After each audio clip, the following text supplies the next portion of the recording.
going on, guys? Today I'm going to be showing you how to multiply 2-digit numbers by 1-digit numbers and 3-digit numbers by 1-digit numbers. So we're just going to show you how to improve your mental math and how to multiply numbers faster. Now, to bring up the posting thing, I'm sorry I disappoint you guys on that. I'm just trying to get to a clear space and a clear mind. Maybe I can work on that and improve that as we progress. I know I sound a bit dull, but that's just because I'm tired. But to get right into today's video, I'll just be showing you the techniques and how it works. Okay, so let's use Paint and I'll show you there. So for example, let's see you have the numbers 8 and 58. Let's say you had to multiply these numbers. Now you would usually do like 8 times 8 and 8 times 5. But I think there's a simpler way because you could just do 60 times 8 and then minus 2 times 8. And you could do this easily in your head because you obviously know that 6 times 8 is 48, and times 10, that'll be 480. And 2 times 8 is 16, so you just subtract that, and that'll give you 464. So now the reason you do this is because you want to round this number to 60, so you would add 2 digits so you can get 60.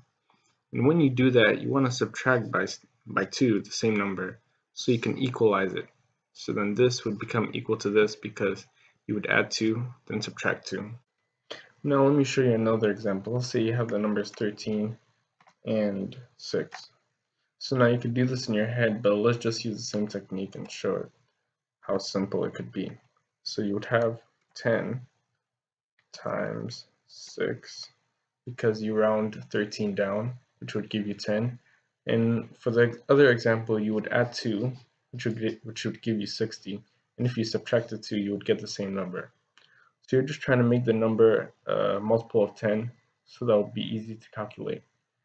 Then you have 10 times 6, and you subtracted 3, so you add 3.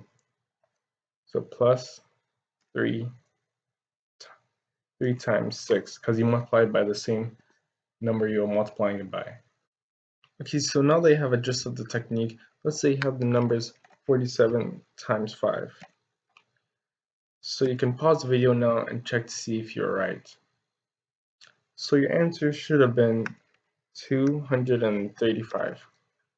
Now the result is 235 because you would do, like I said, 50 times 5 because you would round 47 up. So since you add 3, you subtract 3. So then you do minus 3 times 5. So basically you do 250 minus 15, which we all know is 235. Now I know you might say that's easy, but then let's say you have the numbers 568 times 7.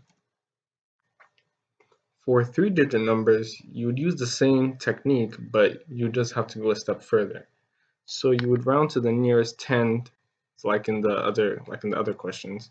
So you get 570 times 7. Then this time you round the number to the nearest 100, which would be 600 times 7. And now we do the same thing, so we added 30, so now we subtract 30, then we multiply that by 7, which is the multiplier, and now we go back to the first number as usual, and we can see that it's plus 2 to get to 70, so we subtract 2 times 70, times 7, sorry, and that would give you 3,976. Okay, so since we all know that this is pretty simple, let me just give you a question and you'll try to find the product. So let's say you have the numbers 378 times 4. I'll give you a moment and you can pause the video and try to find the result. Okay, so your answer should have been 1512. And you should have gotten this because, as I said before, you round this to the nearest 10. You get 380 times 4. You can break it up, but I think it'll be better if you just round this number to the nearest 100. Then you make everything equalize. So what I'm saying is basically, after you do this, you can just do you raise it to the nearest 100, and you get 400 times 4. And then, as I said before, since you added 20 to get 400, you subtract it by 20. So then you get minus 20, and then you multiply by the same multiplier, which is 4. So then you do times 4. And then, as I said before, you go back to the first number. So in the first number, we added 2, so we subtract 2. So we get minus 2 times 4, since the multiplier is 4 here.